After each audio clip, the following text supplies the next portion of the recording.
Hello. Can you hear me? Say so if you can.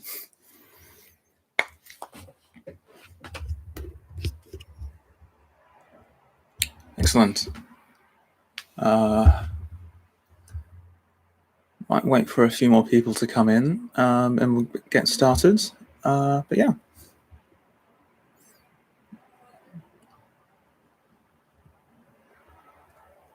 Just sit here awkwardly for a moment.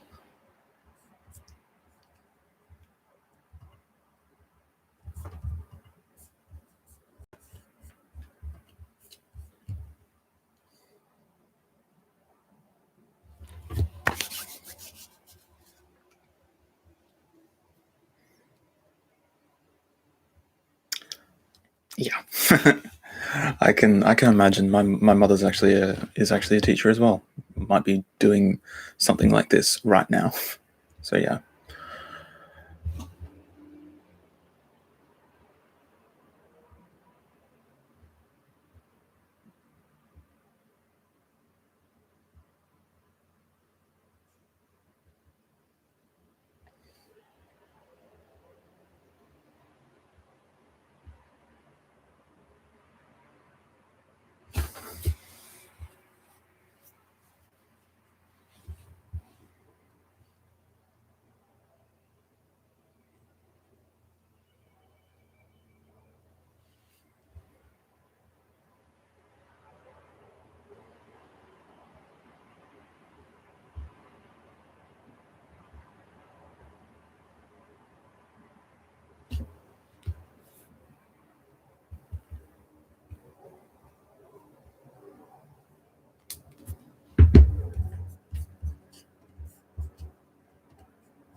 Hello there. I, I was hoping that I might be able to do like a waiting room lobby thing, but I've not done this before, so I mightn't. So I just went live instead, and now here we are sitting awkwardly. I might as well get started though, because it's times are wasting. So yeah, feel free to start typing out any questions that you guys have in the chats for me. And I'll just kind of start talking in the meantime. For if you didn't already know, I'm my how the show kind of got started, which is that I was, and let me know if I need to be a bit louder. I can always turn that up. So yeah, the show I was a well, background was before I was doing this show was in theatre. I was studying to do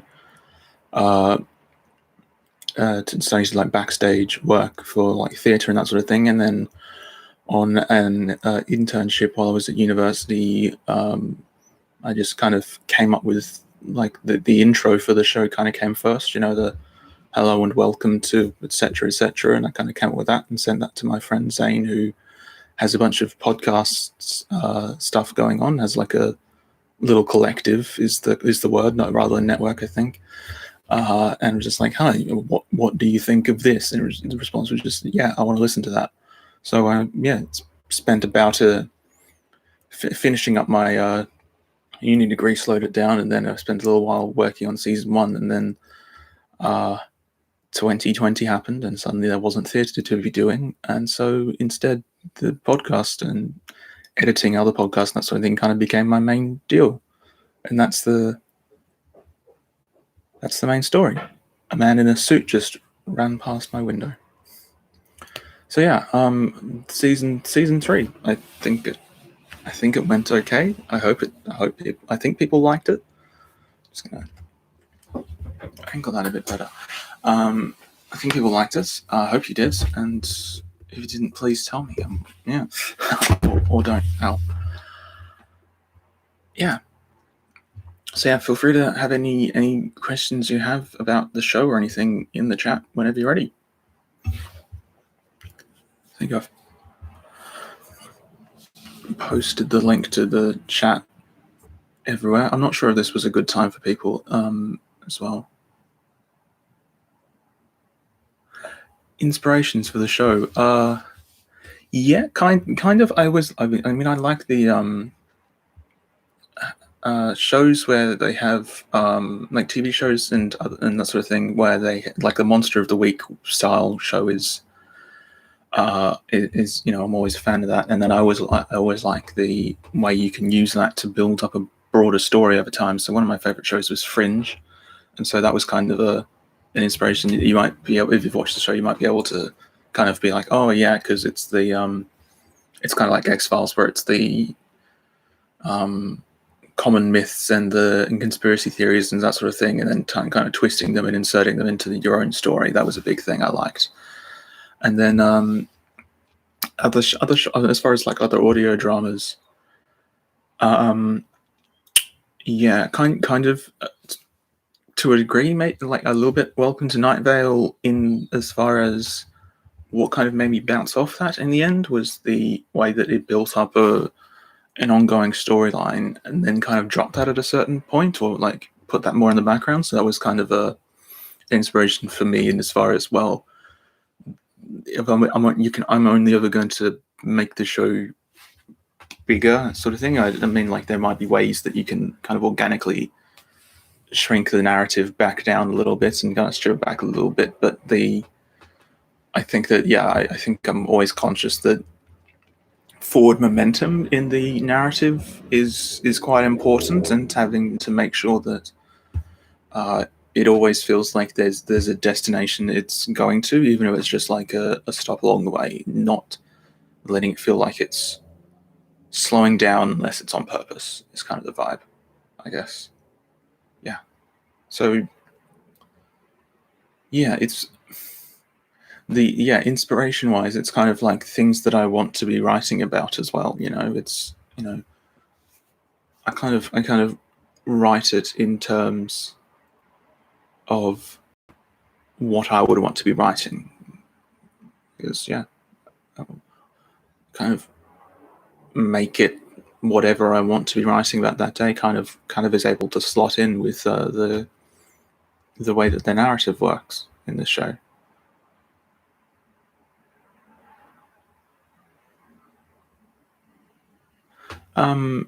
So, did I originally intend to bring Glossways and other larger plot elements into the mix when I set out to create the series, or was that something gradually developed as conceptualized and right out of the podcast? So a combination of both, really. I always intended that there would be broader plot elements that would start coming in, but the specifics were not there at the beginning. Season 1, in particular, which is almost all standalone stories, except that some of the standalone stories wind up becoming quite important, like the man and the Clockwork Mother, that sort of thing. I wrote all of those stories as standalone, because when I was writing season 1, I didn't know what the show was necessarily. I knew that it was a museum of strange and weird things. I didn't really know what the tone was. It was whether it was kind of more government conspiracy sort of minded, and is the museum a museum, or is it more of a containment facility sort of thing? And obviously it became a museum.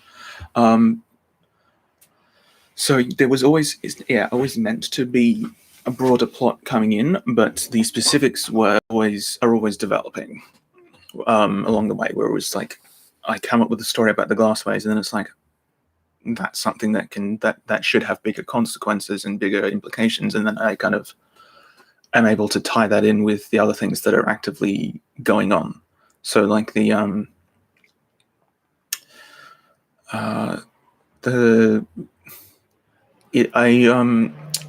tend to come up with a like an endpoint for like a storyline, and then I kind of like this is where this storyline or the broader arc of the show is going to go, and then I kind of work towards it and I let it change. I know what I'm working towards, but then as the characters, or for most of season 2, the character with what's going on, I let that shift, and I let that kind of develop in a more organic way, because another odd inspiration would kind of be like a Game of Thrones and or How I Met Your Mother, where they in the show for Game of Thrones, they had the end point of what happened in the final season set in stone, because they were doing it based on the books, but then the show kind of developed feeling a bit different, so that when they suddenly had that ending, it didn't feel organic, it didn't feel right. So it's important to have an idea of where the story is going, but let the characters dictate that as well, and not it's all, because like a story isn't a series of events really, it's more like a series, like characters reacting to the events. Like an event is a thing that happens, and the story is how people react to that. Hopefully that wasn't too rambling. Do I have a favorite exhibit? It's difficult for me to say. I think that the Changeling is up there, certainly. I definitely I mean, I wrote that. I think that most people could kind of get where I was coming from with that one. I wrote that in a bit of an emotion. It was like I'm getting some stuff out, sort of emotional catharsis sort of way. So I think that one's pretty special. Other than that, it's difficult for me to say what ones are favorites, because I kind of hate them all. It's very, I'm so close to it. It's very difficult for me to think of them objectively, because like I send a story to Zane when I'm finished writing it, just like, hey, what do you think of this? And I'm just like, the response is usually just like, yeah, good. And I'm just like, no, it's not. No, it's terrible. Because I have no idea once I'm finished writing a story, or even as I'm writing a story, if it's good. It's just I'm just kind of putting pieces. I'm kind of mechanically putting pieces together in my head and then getting it out onto the page and figuring out how it all goes together and making it feel cohesive. And then by the time I get to the end, it's like I don't know what I'm looking at anymore. Allegedly, it's a story. Yeah. When will season 4 start? I am hoping that it will be a similar sort of gap as the previous gap between seasons, so 3 months maybe. I am about halfway in terms of word count. I'm halfway through writing it compared to how long season 3 was. But I'm also still kind of feeling out how part. Like I thought that I knew what the arc for the story was, and then no, sorry, my computer just told me it's going to restart to install updates, and no, it's not. Yeah, I am working. I'm working on it to make the story feel.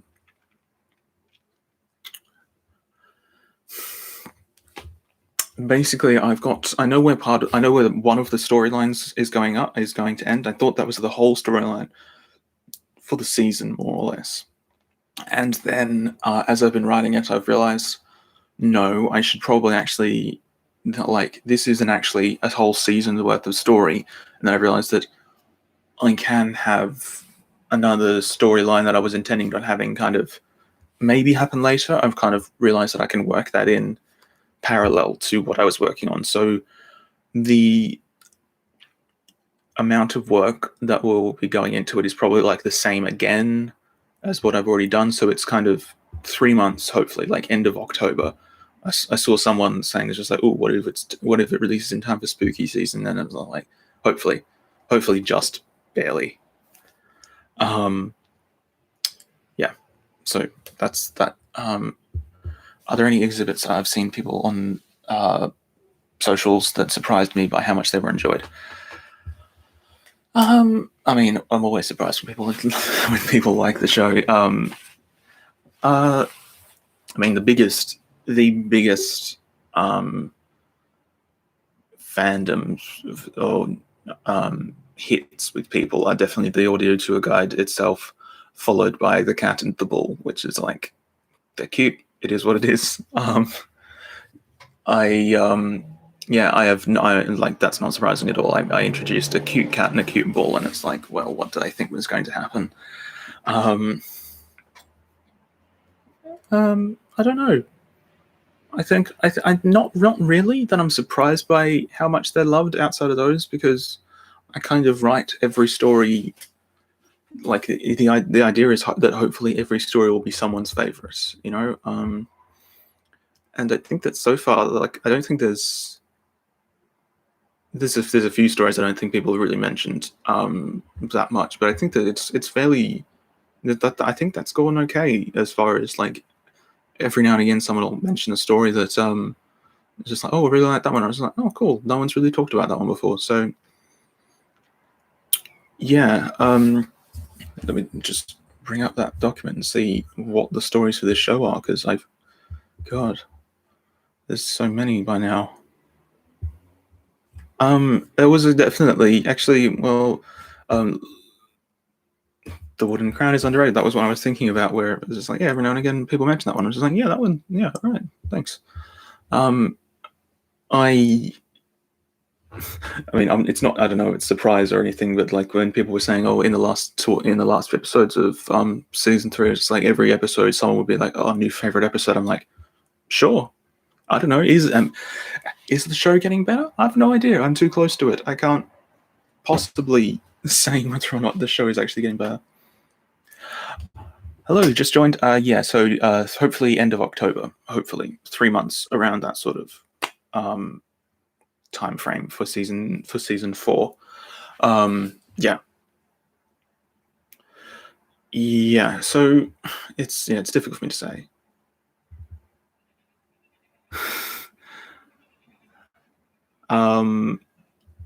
it isn't really a question, but from the writing, seemed to have a lot of feelings about AI and personhood. I just like to ramble about that. I'm good at rambling. Yeah, I mean, yeah, having the idea that the guide would become more. I don't want to say human because it's definitely not human. Personified.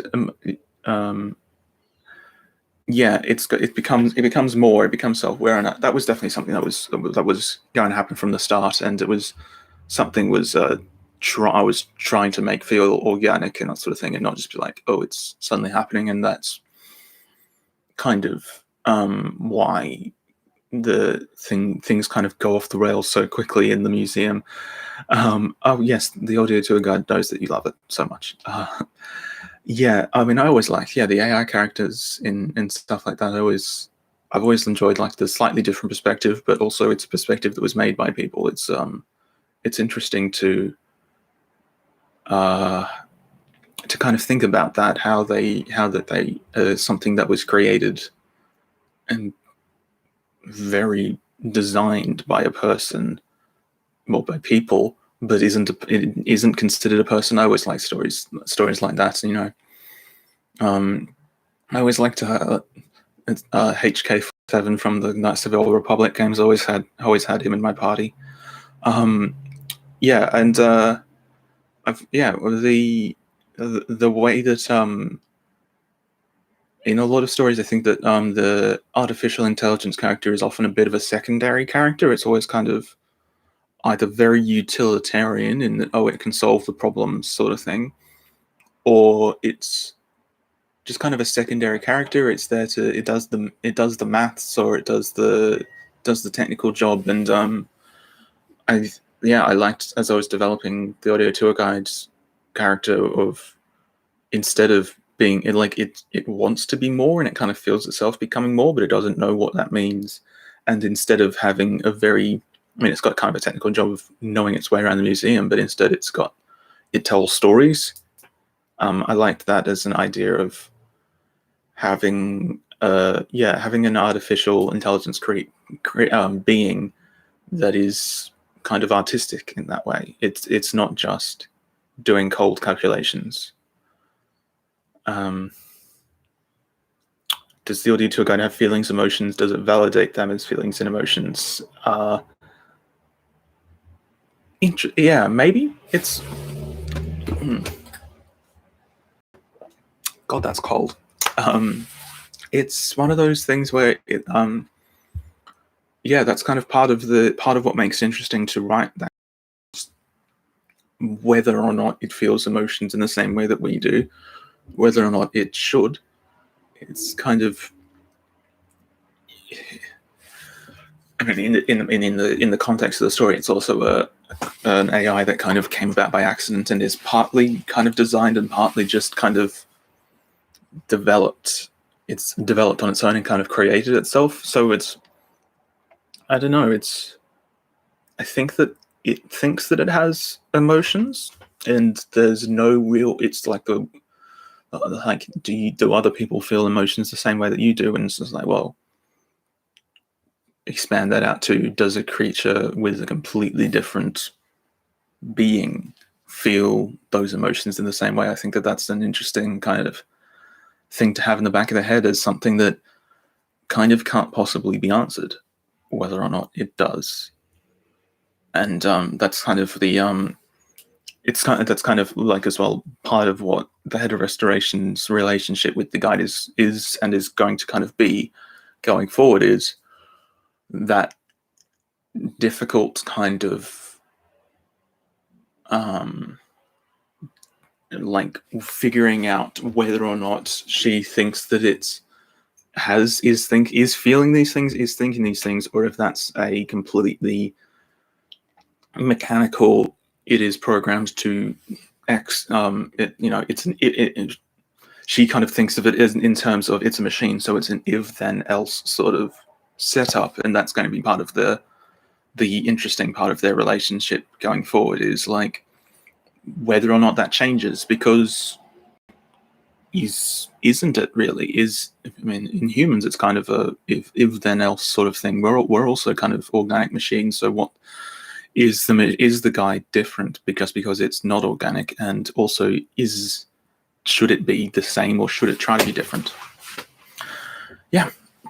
So that was that. Hopefully that was rambly enough. Oral tradition, a museum setting. Yeah, oral tradition is lovely. I like. Yeah, it's and the fact that the oral tradition, it can change over time, and like the retelling of the story becomes part of the story. I always really like that sort of thing. It's yeah. Since Mistholme is a horror adjacent podcast with a lot of horror stories woven into it. Okay, what is my philosophy for writing horror? What kind of horror am I drawn to? So I'm not enormously into horror. Like, I like a horror movie sometimes. So like I play horror video games a fair bit actually. I'm more interested in the kind of the creeping horror a lot of the time, or the I mean, there's always the horror of just being a person with a horrible fleshy body and all that sort of horror. Can relate to that. And then I see the thing about the horror stories in Mistholme in particular is that they don't always necessarily, like, I don't start that like, oh, this is going to be a horror story. Sometimes it starts out with an idea for what the exhibit itself is, what the item in the exhibit is, and then over time I'm just like, this is getting kind of horrifying, and I lean into it. And so like the spyglass in particular is an example of that, where it's it's like over time it's just like, well, this character who's very like not the sort of person who should be experimenting with something powerful and magical and seeing what he thinks are ghosts, what actually would happen is that one thing would lead to another and things would end very badly for him. Lean into the horror of that. And so I think in a lot of ways the horror that I'm interested in is kind of like the people making decisions that turn out badly for them is kind of a silly way of putting it. And also in horror, people making dumb decisions isn't usually a good thing, because it's usually a bit tedious and annoying. But yeah, I like the like the creeping horror, and the horror that is related to the characters, I think, is important. I watched The Ritual with my partner the other night. That was good because it works in the main character's regrets and trauma into it. That was into the horror of it. It's kind of like the horror that he can't escape the mistakes he's made. Sometimes the way that it kind of develops in the stories is an implication, where it's like the boy with the horn in his head. It's just like, oh, it's kind of a sad fable-like tale. Oh, it's a happy ending, and then like the horror of maybe it's not. Maybe it's a very unhappy ending, and you'll never really know. It's kind of the horror of, or the unnerving horror of never getting closure. Again, very rambly. I'm sorry. Head of Restoration. Talking about Head of Restoration. Yes. The Head of Restoration is going to still be around. Be adding a couple more characters to the cast as well. Trying to find the right balance. I've gone back and forth on a couple of expanding the cast and then like actually consolidating the characters back down. So I'm not sure. I want it to always be getting kind of. Every time I kind of say it out loud that I want the show to always be getting bigger, that always sounds bad, because then it's just like, oh no, part of what makes it good, it makes it work, is that it's kind of small and personal. So it's always like a small and personal viewpoint of a world that's getting bigger. So we're going to have more characters, but the Head of Restoration will still be around.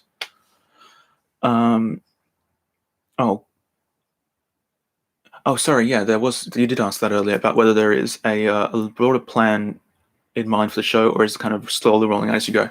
It's definitely a combination of both.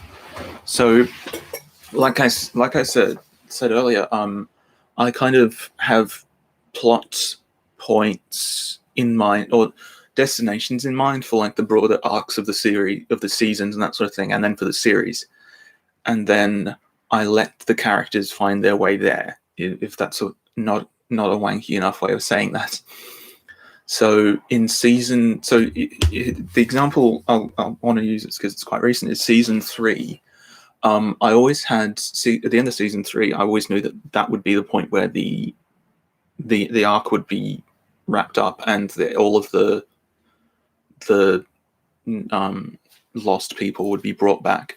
But the reasons why it would happen were kind of shifted a bit. So early on, there was a version where the head of restoration was going to. Oh.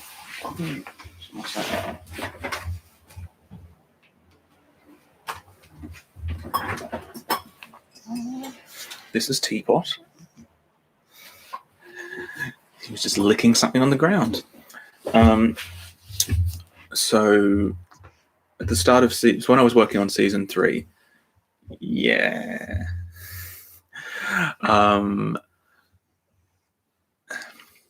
So the element of this is Teapot.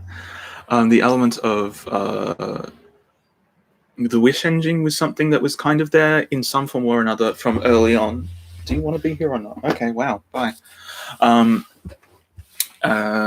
But the reasons were kind of shifted. So I always knew that that people were going to come back, the people were going to be brought back, but why kind of shifted. So early on, there was an idea that the head of restoration was concerned and telling the guide to find someone in the museum, and the reason was going to be revealed that there was going to be a strange quirk to the museum, that if it was ever left empty, there always had to be a person left in the museum, otherwise it would move on, and what moving on meant would be left ambiguous. And so the head of restoration was going to be insisting to the guide and to the mother that there must be someone else alive in the museum, otherwise it would have moved on.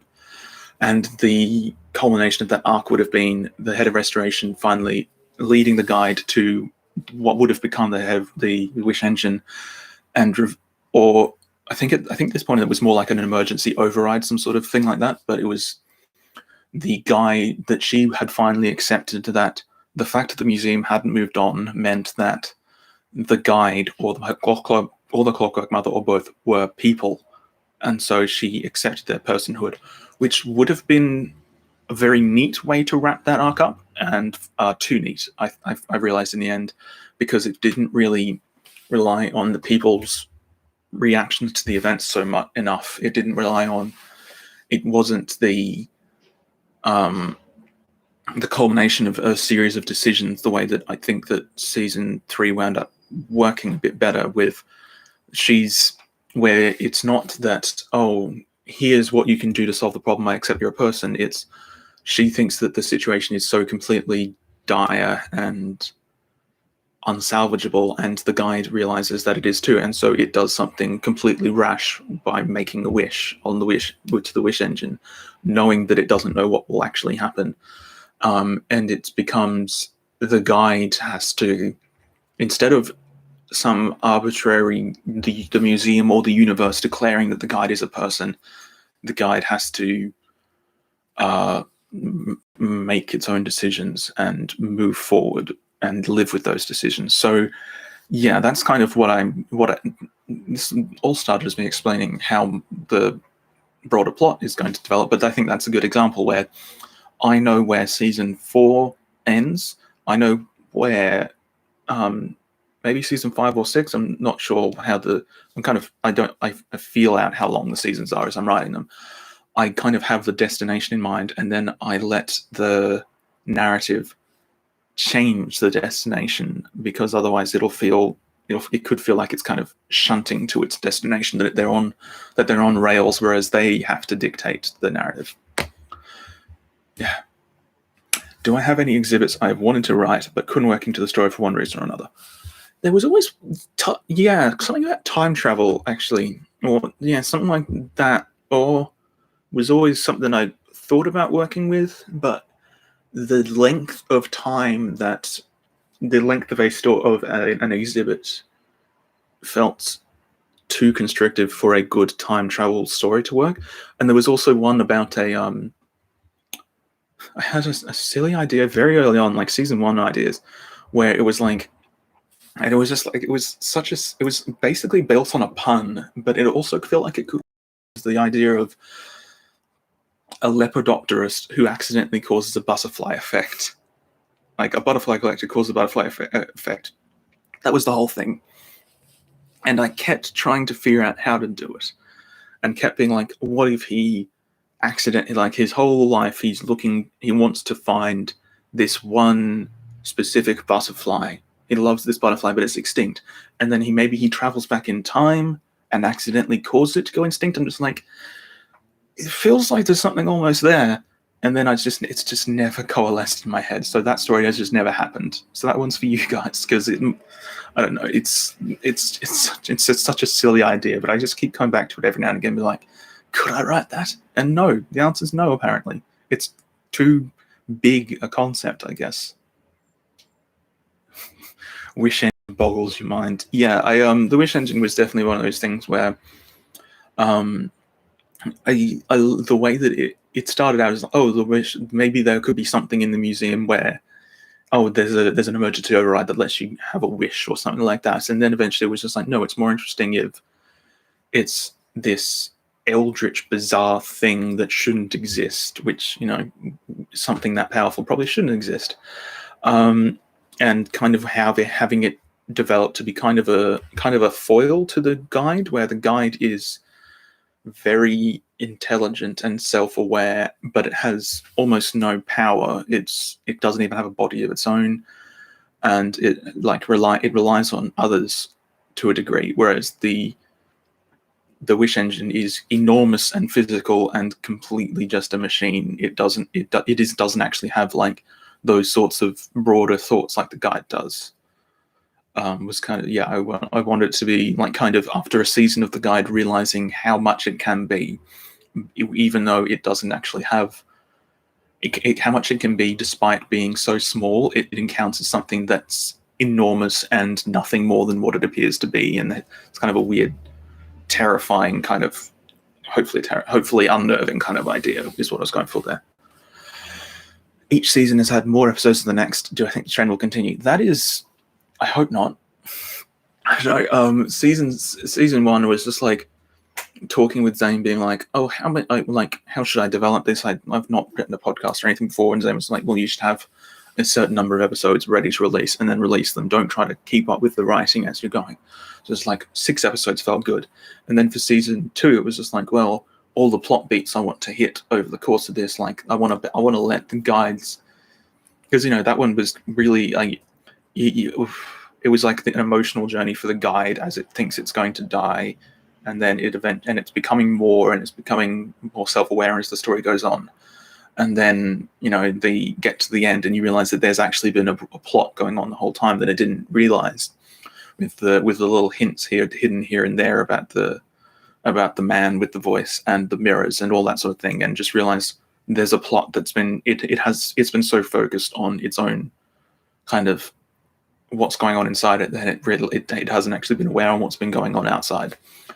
So I wanted to let that breathe and have that feel more organic and feel like it was going along at its own pace, rather than trying to cram it into a certain number of episodes, because I also always want to have the standalone stories in addition to the broader plot, because I know that some people will probably prefer one or the other, so I want to always have both going on. So having both going on means that I have to, as the plot gets longer, I have to have more interstitial stories as well, that sort of thing. And then season 3, I was planning on 10 episodes, and then it was just like, looking at, I actually did more planning than I had previously, and I actually, like, here are the beats. Like, it was based on like the guide meets the mother. They hear from the head of restoration. They go to retrieval. They go They upload. There's all these beats that have to happen with their conversations with the head of restoration, and then they solve the problems. And I'm just like, oh, that is not 10 episodes. That is 12 episodes. Ooh. So in the end, the season was 12 episodes. And I feel like 12 is a good number. I'm going to try to keep to 12 going forward. I feel like 12 is a good number for me to be able to get done in the amount of time between seasons and during season, like, because I'm writing while I'm also producing the seasons. I'm writing the next season. I try to have the entire story written out before we start the season. So yeah, 12 episodes a season feels good, because apart from anything else, if I managed, I've got this notion in my head that who knows if it'll actually work out, which is that like the first arc of three seasons has gotten us to 28 episodes, but then that means that that 28 episodes, so there's 72 more episodes to 100, and that breaks down into 6 blocks of 12, and then 6 blocks of 12 breaks down into 2 arcs of 3 episodes, and I'm like, oh, 3 season long arcs. Oh, and I'm just like, who knows if it'll actually wind up being like that. that's crazy amounts of planning into the future. So how many seasons planned? Maybe 9, but Jesus Christ, I can't possibly plan that far into the future. That is, no, don't. I can't commit to a number of seasons right now, but that sort of getting to 100 episodes feels like, that feels like such a round number. That really appeals to my stupid brain, where I'm just like, yeah, there's a real nice symmetry to all of that. So yeah, maybe. Merch plans, maybe that is a thing that I think about sometimes. There is a thing like with Patreon where you can set that up for like a tier thing. I think that Patreon just takes the out of the, yeah, that's something I've considered, but I can't really do the I'm not a graphic arts person. Zane does most of that stuff. I did make the thumbnail for season, the newer thumbnail based on the old designs and stuff that Zane did. But yeah, so I've talked to Zane about that a bit, but it's not something that's immediately planned. It could be. It's one of those things where it's just like, oh yeah, that'd be nice, but also more work. Yeah, so we'll see. Be seeing more of the man with the voice like Honey and Chocolate and Coffee once in season 4. Season 4, it's one of those things where maybe. I don't think that this is one of the fun things where I've made this whole thing about this character's main trait is that he has a really nice voice, this really specifically beautiful voice. I'm just like, it's an audio medium. I've got to really nail that voice. So it's just like, yeah, holding off on actually having him be physically present in the show until I have enough money to hire John Hamm is the plan. Season 4, he'll probably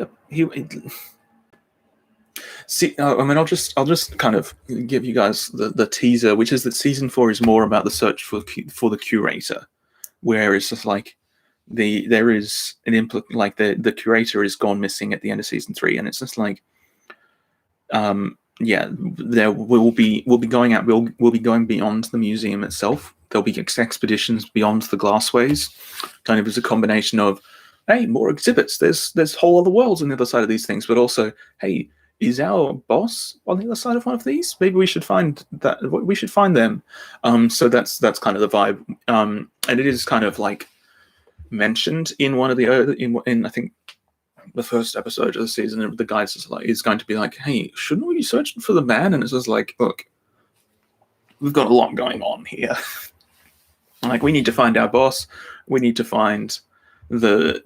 get the museum back in running order. There's some other stuff that I won't be going into where the museum is having a time of it. It's just like, let's not put too much on our plate is kind of the vibe. But the man, infuriatingly, for the characters, I think, is just always going to be a presence. They're always going to be like just they'll turn over a rock and they'll be just like, the man was here, and it's like, damn it, how does he do it? Is kind of the vibe.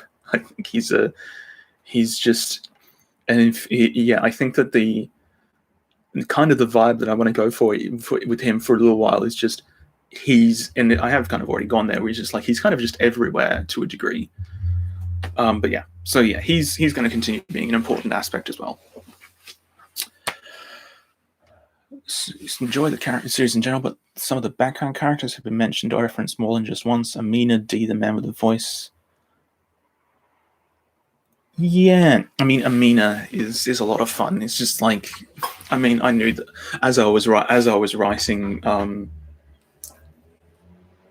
the Cauldron, that was where she started out. Yeah, as I was writing the Cauldron, it was just like, yeah, people are gonna like this. People are gonna like this character. And then as I was like writing the one about the bracelet, I was just like, Jazane is just like a little bit something for the fans. Here she is again. So yeah, I like Amina. She's just doing her own thing. She's very. She is. I think that a lot of people who listen to the show may have drawn Amina when they were growing up in the back of their school books or whatever as their OC, and she's that kind of character where it's just like, she's just cool. Hell yeah, Amina, you do your own thing. You do your witchcraft. Other characters who are fun to write. Well, what are the stories that I've written? It was interesting writing season 2, knowing that it was the man that was being shown all these things. In like knowing that it couldn't really come through in the text too much, or the voice, whatever. But thinking about how he's reacting to all these exhibits, that was interesting, because he is going through the museum, he is kind of cleaning up after himself, sort of vibe, or whatever he's doing, but then he's also just getting a tour, and I liked thinking about the reactions that he would be having to some of these exhibits. I'm just looking at the list of stories to try to remember any of them. Oh, I liked the I'm trying. I like, it's one thing about these stories as well is that I write them based around like exhibits, and I'm just like, I'm remembering what the stories are, and I'm just like, what the hell was the exhibit that this all kind of sprang out from? So the retrieval team story, like the monument to the fallen of the retrieval department. I liked writing that because I was kind of going for the slightly pulpy sort of thing. I read a lot of books by Matthew Riley when I was growing up, who is an Australian author who writes Michael Bay movies if they were novels, is sort of the thing that lots of people say, because there's just like an explosion and a car chase and a gunfight in every single chapter, and it's just absolutely dumb. It's the silliest shit. So I was kind of thinking about those books that I read when I was growing up, when I was writing that story, and thinking about like the very barely fleshed out characters that would kind of like exist to be in one gun, be mentioned a couple of times in a gunfight, and then oh no, we lost that one as well. Oh, sort of. That was fun to kind of do a bit of the very silly, pulpy, but still kind of like emotional, but also like silly in the emotiveness of it, where it's just like, oh, at the end, the main the last one alive, he sacrifices himself for the world. The world will never know his sacrifice. That was fun to write one of those stories as well, and just have like there's the jokester who dies first, and then there's the big guy who tries to hold them off, and that sort of thing, and then there's the leader who doesn't have any characteristics except that he's the leader. That was fun to write. Why does man not pet bull? I think that as I was writing that, it's just that was kind of a combination of like, and here's how I do overthink things. I did actually think about why the man wouldn't pet the bull when I was writing it, and I think that it was and I didn't wind up having a set thing. It could have been one of two things, which is that either he was concerned that Bull would know somehow, like, oh, this is such a good thing, and if I get too close to it, it'll know that there's something up with me. He was concerned that the Bull might react to him somehow. And also it was just kind of a kind of supposed to be like a tiny, and like, these are all like such silly, like, obscure hints that I think that there's more like for re-listens is sort of the vibe that I was going for, where if you listen to it again you might notice, hey, that was odd, where it was just it's the loveliest bull in the world, it's too kind to die, and this person doesn't want to touch that bull. What's up with that? Why doesn't this person want to touch the bull? And like, it's something that you don't really think about when you're listening to it the first time, but as you're listening to it the second time, maybe you go, hey, yeah, he didn't want to touch the bull. It's kind of the vibe. Oh yeah, I do mention that there are 6 departments, don't I?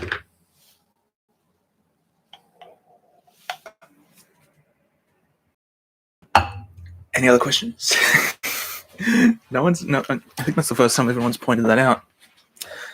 Yeah, I do mention that there are 6 departments. Yes, yes, that was also kind of the vibe I was going for with in season 2. You're definitely supposed to think that, oh, because in season 1, yeah, it's just you're going on a tour of the museum, and in season 2 you are supposed to think that as well the entire time. And I don't think I have upset anyone in a bad way with that. I think that a lot of people are upset, do get upset by that, but in a good way, where they're just like, "What? I was lied to by a podcast. I can't believe it." So yes, I'm sure you would have pet the bull. I would pet the bull. Bull seems lovely. Yeah.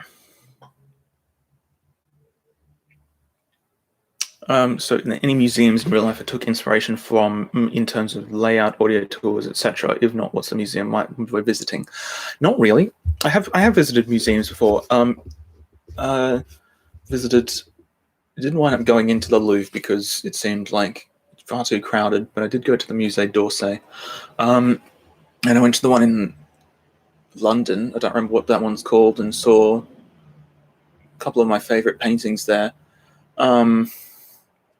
Yeah, not really. If I'd gone to, so I went to, a couple of months ago, I went to Mona in Tasmania, which is I think it's supposed to be the Museum of New Art, which that could have been an inspiration for me if I'd gone to there before I started working on the stories on the podcast. But because it's just such an eclectic, weird place, but instead it just felt validating instead, where it's just like, yes, yeah.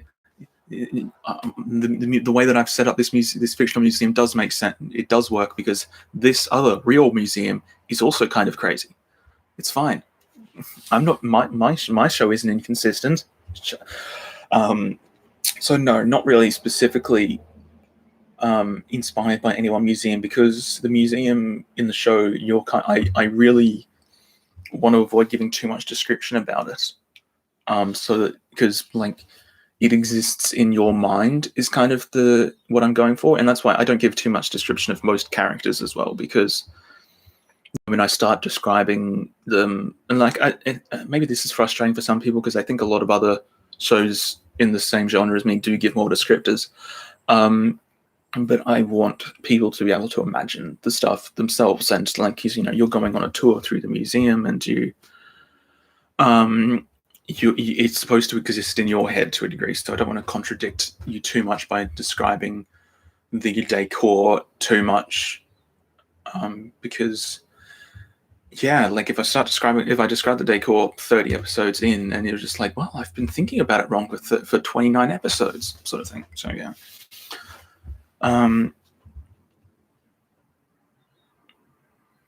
The museum might get a name. Yeah. That will be a bit of a thing in the coming season. I will say that. That is the music. God damn my hair. What the fuck? They'll do. yeah, the idea of the music, the guide getting a name or changing its name from the guide, because it kind of considers audio tour guide to be its name if it needs one. It's something that is definitely on my mind as I'm writing season 4. That is something that is coming up. Especially as there's an element. It turns out that part of Retrieval's protocols for going on missions to unknown places is that they don't use their own names. Like I mentioned in one of the previous episodes, that like just made sure the idea of like people being able to manipulate you that if they know your name, that was mentioned a few episodes ago, and that's kind of that is something that the retrieval agents kind of work with as well. So yeah, that's kind of it comes up, is the idea of the guide maybe changing its name or getting a name.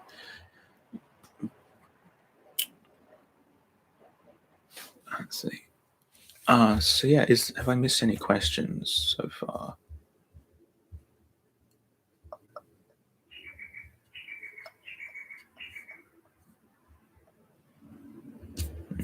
Don't think so.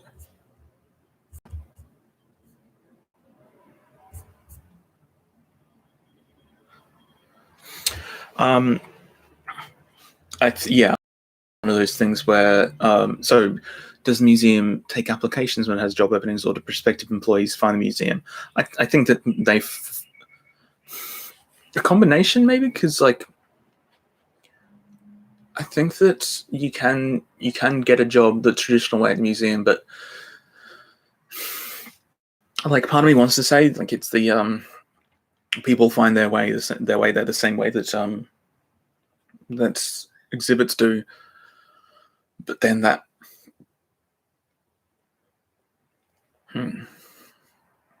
I just like because then if that's the case, then what happened with D feels less unique. Like, yeah, so it's I think a combination, because yeah, D found her way there because the numbers station came into existence somehow and led her there. I think that's kind of, yeah, that feels like that was an unusual case. So I think that maybe you can just kind of apply, but maybe you don't know to apply unless you're already appropriate and worthy, as I say at the end. We've got a D fan in the chat there. Yeah. The numbers station is also just like one of those things where, like I mentioned earlier, I like I like working in conspiracy theories and that sort of thing. And that was one of the things where number stations actually exist, but there are conspiracy theories around them. That was one of those things where, like, early on, and it was partly because like I was influenced by being a big fan of Fringe, where it started out being more conspiracy theories was like the inspiration for a few early episodes where like, yeah, number stations, and then they had the Ivan Ivanovich, which was inspired by the Lost Cosmonauts conspiracy theory. So yeah, that's one of those things that is kind of shifted maybe a little over time, is like the sort of stories I'm inspired by, where it's kind of, I already had some fairy tales kind of vibes in the first episodes, but yeah, I've kind of moved away from the conspiracy theory stuff a little as time's gone on, I think. Yeah, looking at these things, yeah.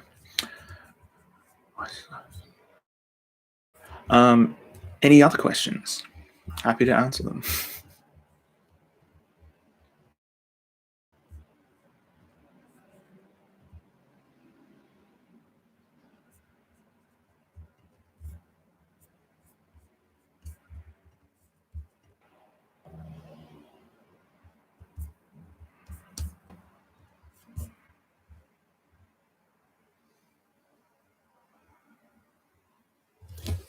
Okay, first of all, I will tell Calvin and Teapot that you love them. I'll probably find Calvin in a second. He's probably just sleeping. Will we get more information about in which the museum exists or appears? I'd like to have many named countries or cities, because it's like one can imagine that it isn't even on Earth. Yeah, that's very intentional. Like, I like to think that just because I'm Australian doesn't mean that the museum is in Australia, or even this sort of vibe, or which it's one of those things where, yeah, I have an Australian accent, and so the guide has an Australian accent, but the guide doesn't have to be Australian. Australians, yeah, we're kind of gross. Um, yeah, it's one of those things where I try to leave ambiguous. And early on, I did mention locations a bit more. There was, I think that maybe I mentioned. I think I mentioned maybe in the Helena Fortuna story that it took place off the coast of America. I think because I was specifically referencing one ghost ship story in particular. Maybe I don't remember. I'll mention where I can help it because, yeah, like that's kind of the point where these stories could take place anywhere. The characters could be from anywhere. Like if you come from somewhere where you don't or if you don't feel like you're represented that often, you can imagine that the characters or locations are more like your version of the world, which isn't the same as actual representation, but I feel like it's something I can, sometimes I intentionally try to give characters or locations a more specific feel and sometimes leave it ambiguous, so you can do that. I'm very much into the letting the listener build part of the world in their head vibe, if you can't tell by now. Any other questions? I feel like it's winding down a little, but yeah. Also curious where you guys are coming in from. I feel like probably like the vast majority of the listeners are from the Americas, so which is kind of why I chose this time slot. I hoped that maybe I'd be able to, like, this time slot would be good, would be just about doable for Western Europe, but it's like it is what it is. The world is too big. The curator is a little careless, leaving a cat to the whims of the museum so willy-nilly. The cat's doing fine so far. I don't know. You're in from Seoul. Wow. Okay. Hell yeah. Yes. Yeah. From the American Midwest. Yeah. Yeah. Nice. I see where the downloads come from to a degree. Yeah. South Korea has been popping up a little bit lately. So yeah, that's awesome. Thank you for tuning in. And yeah, Derry, you're from Utah or something, Southwest America. Nice. Yeah, I'm from Brisbane, Australia. It's lovely sunny day, and I'm not allowed to go outside because we're in lockdown. Iowa. I'm so sorry. It was, yeah. I've never been to America, the US. At this rate, I'm looking less and less likely that maybe that'll ever happen at this rate. The Australia and COVID aren't doing the best right now. Right, west coast of the US, right?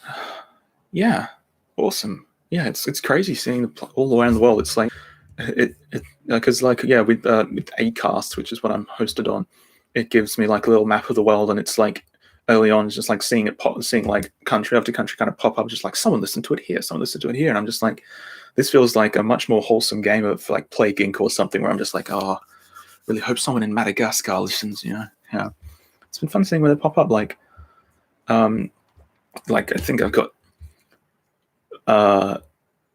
more than 70%, 70-something percent in like North and South America combined, and then the rest, it just kind of pops up all over the place. It's really been interesting seeing where people listen to podcasts around the world.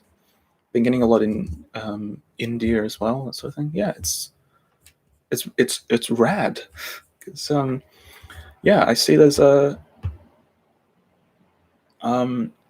yeah, it's kind of it's a global sort of medium. Anyone who can and can download it wherever you are, it feels really, really cool. And hopefully not too many of those people are just people on US military bases. is kind of something that pops into my mind. It's just like, oh, is someone actually listening to me in Nigeria, or is that?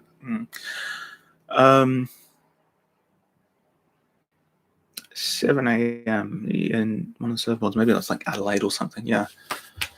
Right. I'm going to go and find Calvin, and then I think, unless you've got many more questions, put out any other questions you have for the time being, and I'll bring back an orange boy.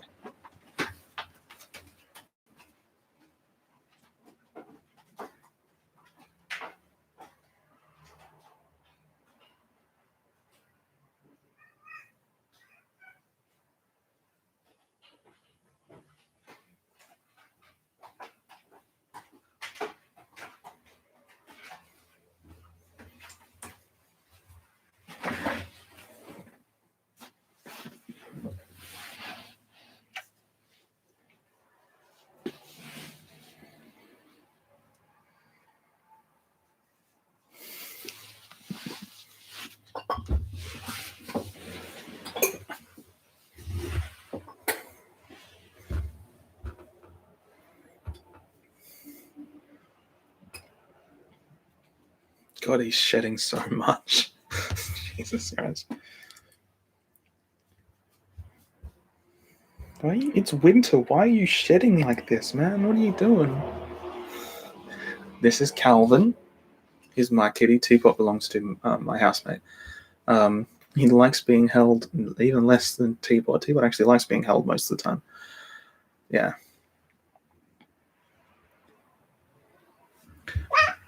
Yeah, he's done. Yeah, it's crazy down here. More about the museum's recovery from its time in lockdown in season 4. Yes. Yeah, that is the other half. Like, so season 4, it's going to be partly, in addition to like standalone stories, it's going to be partly an expedition through one of the glassways, and partly about the museum itself as it's kind of trying to recover from what's happened in lockdown. And there's a couple of other things that I won't spoil here that are making that difficult. So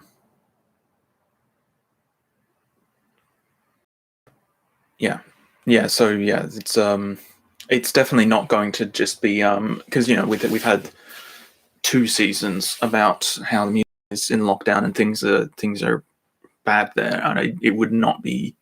We're not having so much of a time skip by any means where it would not feel odd to have it go back to normal. So yeah, that is going to be part of the narrative of season 4 is some of the things that are still a bit messed up there. Yeah. Yeah, I could give you more than that, but I don't want to. I think that you can wait. While we're getting any more questions, I will also say, so I very much appreciate everyone who's supporting me on Patreon, and one of the main things on the Patreon is the ad-free feed, and there's obviously no episodes coming out, and I don't want you guys to just be getting nothing for the off break. So part of my plan for the hiatus, I guess, while I'm working on season 4, is I'm going to release some of the standalone stories that I have ready during the break, like instead of full episodes. I'm not going to start that just yet because I don't have enough stories written. But yeah, I'll release I'll record and release. My city's in lockdown. We'll see how recording goes. I might record kind of oh, he's back. Does he want to? I might record I'll record a version of some of these standalone stories from the upcoming season and release them exclusive to the Patreon. Okay. During the off season, to have something here for you guys. And during going forward for season 4, and onwards, patrons will also get access to. It is he, the orange gentleman. Oh, go on. Episodes will be released on the Patreon a week early for patrons going forward. I wanted to make sure to mention that during this. I'll post that to the Patreon as well. People who have joined at the $20 tier where they get to name characters, I'll be getting them a list of like the characters sometime soon. And people who've joined at the $10 or higher tier after the season has ended, I will be getting in touch with them to put their names in the first episode of season 4 closer to its release. I try to remember to always get in touch with people before the episode comes out, to make sure I'm using the name they want me to in there. But I don't want to do that just yet. I want to do that closer to the date, because I know that I feel like I have the sort of audience where people might change their mind about their name, or they might change their name entirely in the interim. So I want to make sure I'm getting the right name. So yeah, if anyone's been waiting for that waiting for me to get in touch, that's why I'm just want to make sure that I'm getting those details right. Yeah, I think that was all the ad stuff. Oh yeah, also, since I increased the cost of that highest tier where you get to choose an exhibit, which was done mostly because that was proving fairly popular, and I was kind of running. I was not going to be able to keep up with the writing of that many individual people's requests. I think that maybe the cost of that highest tier might be too high, so I might.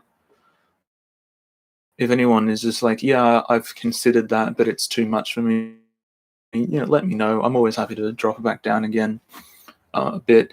It was just wanted to stagger the tiers a bit more because it was proving quite popular. And I can only write so much effort and time for me to write the stories. So yeah, I wanted to, yeah. Any other questions?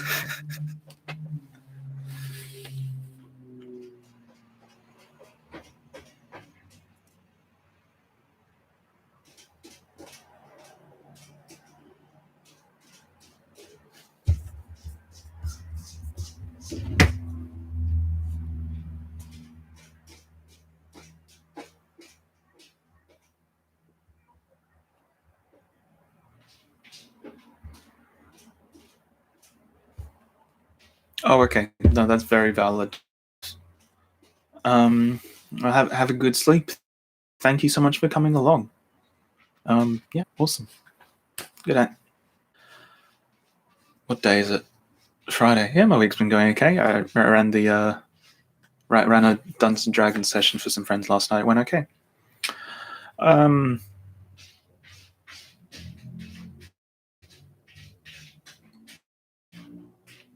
All right. Is there any other questions from anyone? Anything at all? I don't think there was anything else that I've missed or that I had an inclination to mention.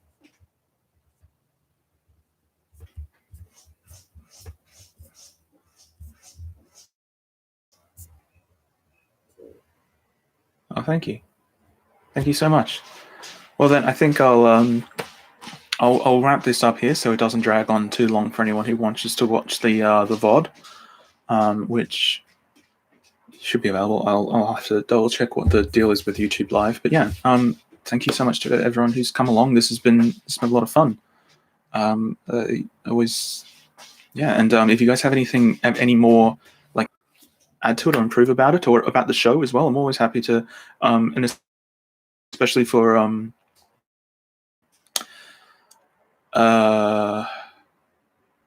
accessibility. That's the word. Because the transcript and content warnings and that sort of thing is everyone should be able to access the show in the way that they prefer. So yeah, if any further feedback on any of that, always happy to take that on board. yeah, because podcasts should be for everyone. All right. I think that's going to be it for today. And thank you all so much for coming and for supporting the show. And as always, stay safe out there.